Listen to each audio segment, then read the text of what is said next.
আসসালামু আলাইকুম সুপ্রিয় দর্শকবৃন্দ, আজকে আমি আপনাদেরকে আলু ভাজি রেসিপি শেয়ার করব। আমি আলুগুলোকে প্রথমে খুব ভালোভাবে ছিলে নেব। ছিলে নেওয়া হয়ে গেলে আমি আলুগুলোকে খুব ভালোভাবে কুচি কুচি করে কেটে নিব। আপনারা দেখুন আমি কিভাবে কাটছি, এভাবে আপনারা কেটে নেবেন। এখন আমি ক্যাপসিকামগুলো কুচি কুচি করে কেটে নিব। এই তো দেখতে পাচ্ছেন এভাবে কাটতে হবে। এখন আমি পেঁয়াজ কুচি করে নিব। পেঁয়াজগুলোকেও আমি ভালোভাবে কেটে নিচ্ছি। এরপর আমি কাঁচামরিচগুলোকে খুব ভালোভাবে কেটে নেব।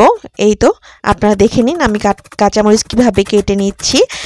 আমার সব কাটা হয়ে গেছে। আমি এখন আলু এবং ক্যাপসিকামগুলোকে খুব ভালোভাবে ধুয়ে নিয়েছি। আমি চুলায় একটি ফ্রাই প্যান বসিয়ে দিয়েছি। প্রয়োজন মতো রান্না তেল দিয়ে দিলাম পেঁয়াজ কুচি। এখন দিয়ে দিব কাঁচামরিচ কুচি। পেঁয়াজ এবং কাঁচামরিচটাকে কিছুক্ষণ ভেজে নিতে হবে।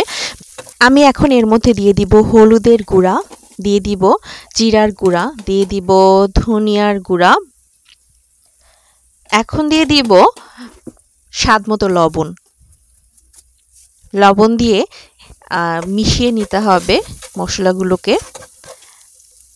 এখন দিয়ে দিব আলু এবং ক্যাপসিকাম কুচি।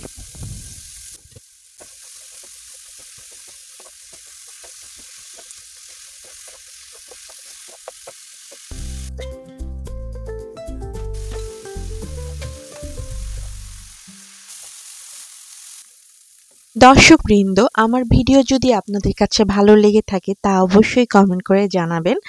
এই তো আপনারা দেখতে পাচ্ছেন আমার আলু ভাজি হয়ে গেছে, একদম পারফেক্ট আলু ভাজি। আলু ভাজি আমার খুব পছন্দের খাবার।